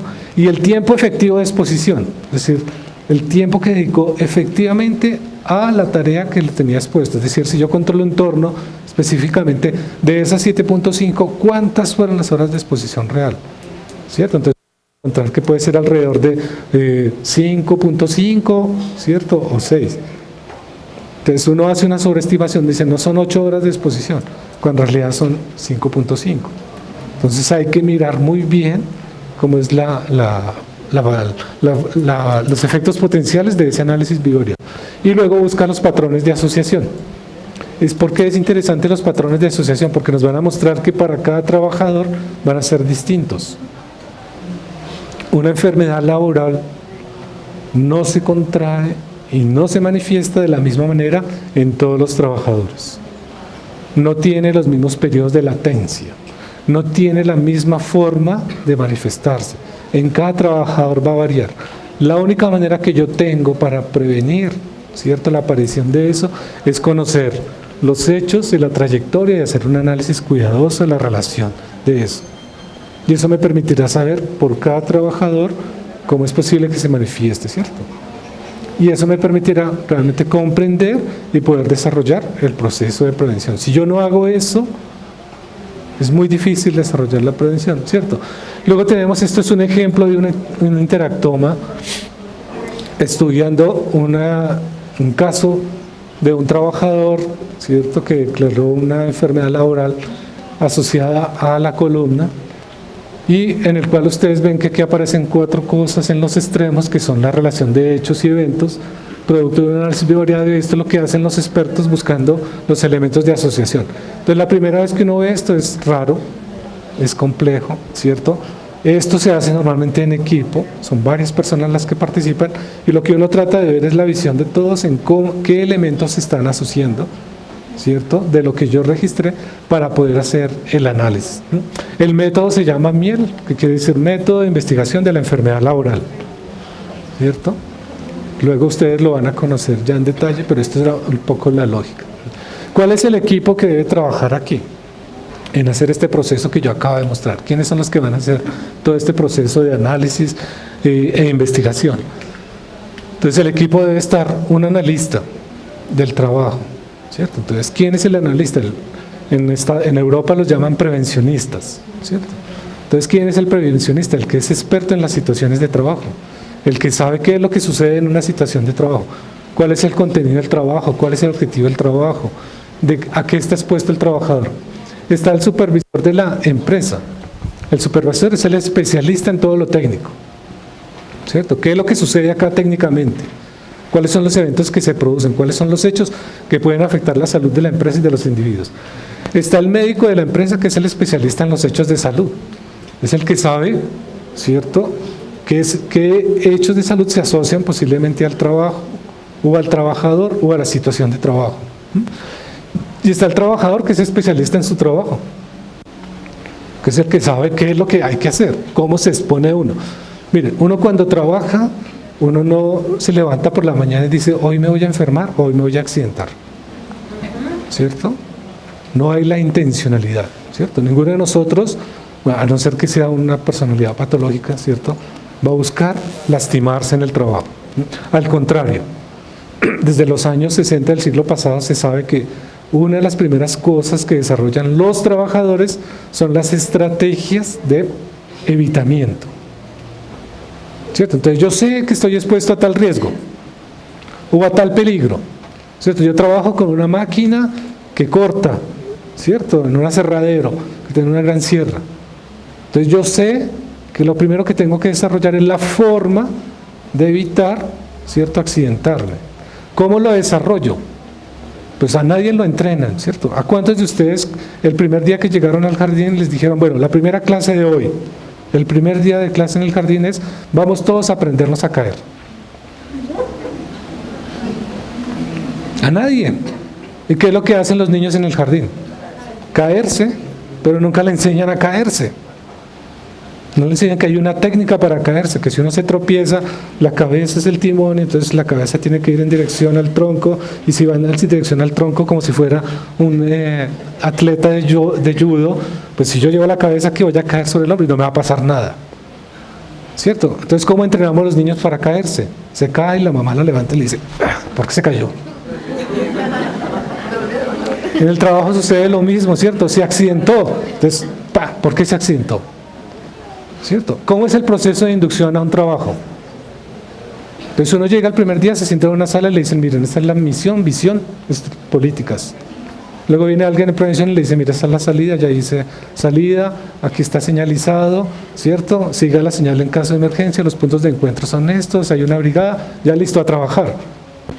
¿Cuál es el entrenamiento en el trabajo? Pues yo me tengo que parar al lado de otro y lo aprendo por impregnación. Es una habilidad natural. ¿Cómo aprendieron a caminar? De la mano de su papá y de su mamá, por impregnación. Entonces cuando la mamá va caminando al lado del hijo, el papá al lado del hijo, hacen el mismo balanceo, caminan al mismo ritmo, ¿cierto? ¿Cómo aprendieron ustedes a sentarse? Cuando llegaban del colegio, ven a su papá sentado en el sofá, entonces así es como uno se sienta, ¿cierto? A nadie le dicen, oiga, mire, para sentarse la espalda tiene que estar a 110 grados, ¿cierto? Los pies deben estar a 90 grados y completamente apoyados en el piso. A nadie le dicen eso. En el colegio nunca les dijeron eso, ¿cierto? Tampoco les dijeron que nosotros no estamos diseñados para estar máximo por periodos de 90 minutos en la misma posición, ¿cierto? Que ustedes, las mujeres, cambian de posición, es decir, se mueven cada 4 segundos y los hombres cada 6 segundos. ¿Cierto? Moverse, ¿qué significa? Que ustedes en todo el rato que han estado aquí, ¿cierto? Pues desplazan el peso de un lado al otro, ¿cierto? Se mueven adelante, atrás, giran. ¿Por qué? Porque el algoritmo está diciendo, oiga, mire, yo estoy diseñado para moverme, entonces tengo que cambiar de posición. Es inteligente y lo sabe hacer, pero a nadie le enseñan eso, a los trabajadores no le enseñan eso. Entonces, ¿qué hace el trabajador? Él tiene que aprender. Y normalmente, ¿cómo aprende uno? ¿Aprende bien, regular o mal? Entonces sí, ¿cierto? Un trabajador en una empresa decía, hay que alimentar una caldera, ¿cierto? Entonces la caldera tenía una ventana. Entonces cada 2 horas había que ir y colocar un químico. Entonces el trabajador que lo hacía, ¿cierto?, medía 1,60. La ventana estaba a 1,90. Entonces, ¿qué podía hacer él? Tenía 2 opciones, ¿cierto? Brincar con la cubeta y lanzarla, ¿cierto? O ir y buscar una escala y traerla y colocarla, que sería lo recomendable, hacer, traer la escala y se sube la escala y la... Entonces, ¿él cómo lo hacía? Entonces tenía un palito. Entonces, en el trabajo lo ven, ¿cierto? El trabajador siempre tiene por aquí un objeto, o metía en la máquina un objeto. Entonces, ¿él qué hacía? Sacaba el palito y abría la ventana, venía con el balde, lo arrojaba y salía corriendo porque devolvía una llama. Y el que llega a trabajar con él lo aprende, esa es la forma de hacerlo. Y el trabajo se aprende así. Entonces el trabajador aprende esas estrategias protectivas primero, sean buenas o sean malas, ¿cierto? Y si son buenas o malas, él tampoco está tomando en consideración. Ninguno de nosotros piensa cuando es joven, ¿cierto?, que la salud es un cheque que se firma y que se hace efectivo a los 42, 45 años. ¿Cierto? Entonces uno cuando es joven de los 18 a los 30, pues no se preocupa por qué consume, qué le coloca al organismo, ¿cierto? Qué le introduce, qué actividad hace. A uno no le preocupa nada de eso, solo después. En el trabajo sucede exactamente igual, solo hasta después se va a preocupar. Entonces ya después ustedes pueden hacer un ejercicio sencillo, ¿no? Yo lo hago con mis estudiantes. ¿Cuántos años duraron estudiando en promedio? ¿Cierto? Entonces, si fueron al jardín, pues hicieron 3, ¿cierto? Y 5 de primaria, 8. Y 11 de bachillerato, 19. ¿Y 5 en la universidad? 24 años. Si hicieron una especialización, 25 años. Llevan 25 años sentados. ¿Cuántas horas? Multiplique. ¿Cuántas horas ha estado sentado? Ahora súmenle las del trabajo. Yo le he preguntado, ¿cuántos de ustedes hacen actividad física regular a la semana por 30 minutos más de 3 veces? Una. Está en la estadística, el 0.1% hace algún tipo de actividad, los demás nada. Y eso sucede con los trabajadores. Y si ustedes le suman lo que yo vi les mostré al comienzo, ¿cierto? Tenemos problemas de sobrepeso, tenemos problemas cardiovasculares, tenemos cambio de hábitos alimenticios, pues ahí tengo todo el cultivo, ¿cierto? Que va a generar las posibles enfermedades laborales. Entonces, ¿dónde tengo que hacer prevención? ¿Cierto? Entonces, el asunto de todo esto, las recomendaciones. Entonces, hay que pasar a un proceso comprensivo de prevención. No hay que ser reactivo, ni es la prevención, es un control. ¿Cierto? La prevención es un proceso. La definición de prevención, ¿cierto? Prevención es conocimiento. ¿Conocimiento de qué? Conocimiento de lo que no ha sucedido. Es una paradoja. La prevención es una paradoja. Porque tengo que conocer lo que no ha sucedido. Para poder prevenir, tengo que conocer lo que no ha sucedido. Si ya conozco lo que sucedió, entonces estoy haciendo seguridad. Pero si yo quiero hacer prevención, tengo que conocer lo que no ha sucedido. ¿Cómo conozco lo que no ha sucedido? Pues tengo que tener toda la información y los hechos que me permiten comprender en qué dirección van las cosas, ¿cierto? Entonces, para poder hacer esa prevención comprensiva, pues lo primero que hay que hacer es delimitar correctamente el grupo objetivo de trabajadores que serán foco de la prevención. Entonces yo tengo que saber quiénes son mis trabajadores, ¿cierto? No cómo se llaman, cuánto miden, cuánto pesan, sino, bueno, en términos de salud, ¿quiénes son ellos? ¿Cierto? Si yo sé en términos de salud, yo puedo predecir, bueno, estos de qué se me pueden enfermar. Verificar efectivamente en qué dominios es que uno requiere medidas y acciones de prevención. Eso es clave, ¿cierto? Uno en prevención no se puede hacer como en seguridad, ¿cierto? Todos aquí van a usar casco desde mañana y ya con eso quedaron protegidos. No, en prevención no se puede hacer eso, porque las susceptibilidades son distintas. ¿Cierto? Si yo voy a prevenir la enfermedad laboral, pues tengo que saber claramente cuáles son las acciones que voy a establecer. Saber qué es lo que se hizo anteriormente, ¿cierto? Miren que en prevención y en seguridad sucede un fenómeno que se llama beta change. Todos ustedes lo han padecido, ¿cierto? Y es que todos los trabajadores han contestado n número de veces el cuestionario de, sí, ¿cierto? El cuestionario de espalda, el cuestionario de síntomas, el cuestionario de condiciones psicosociales. Entonces, la primera vez, ¿cierto? Es como cuando a uno lo entrevistan en la calle. Entonces, si yo voy de afán, diga, colabóreme con la encuesta. Bueno, está bien. ¿Cuáles son las preguntas? ¿Cierto? Entonces, ¿qué es lo que uno va a contestar? ¿Lo que yo pienso o la que persona espera que yo conteste? Yo voy a contestar lo que la persona espera que yo conteste. ¿A usted le gusta tal candidato? Sí. Así no me interesa. Entonces los trabajadores aprenden eso. Entonces cada vez que le preguntan en la encuesta, ¿cierto? ¿Usted tiene síntomas de algo? No. Porque el trabajador cada vez que pasa por el cuestionario se va volviendo un experto. Y hay trabajadores que saben más de su enfermedad que el mismo médico. Entonces cuando alguien le pregunta, ¿cierto? Pues él puede claramente manejar las cosas, ¿cierto? Entonces ese es un efecto contaminante que hay que saber acá, ¿cierto? Entonces por eso uno tiene que saber qué se hizo antes para no repetirlo, ¿cierto? En prevención de la enfermedad laboral uno no puede cometer el error de repetir la historia de lo que ya se hizo, ¿cierto? A nosotros nos pasó un caso en una empresa que llegamos y empezamos a hacer un estudio porque había una serie de... en un sector de la empresa había unos pintores y empezaron a aparecer problemas asociados con desorden neurológico en los pintores. Pero entonces coincidió que el momento que nosotros llegamos a hacer el estudio, la empresa cerró la cafetería por una remodelación.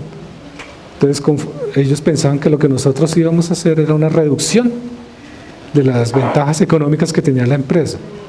Entonces el comportamiento de todos los trabajadores cambia, ¿cierto? Ya no van a dar la misma información, o muchos pueden decir, no, hay que decirles lo que ellos quieren que digamos para que todo funcione correctamente. Entonces hay que tener mucho cuidado con lo que ha sucedido en el pasado.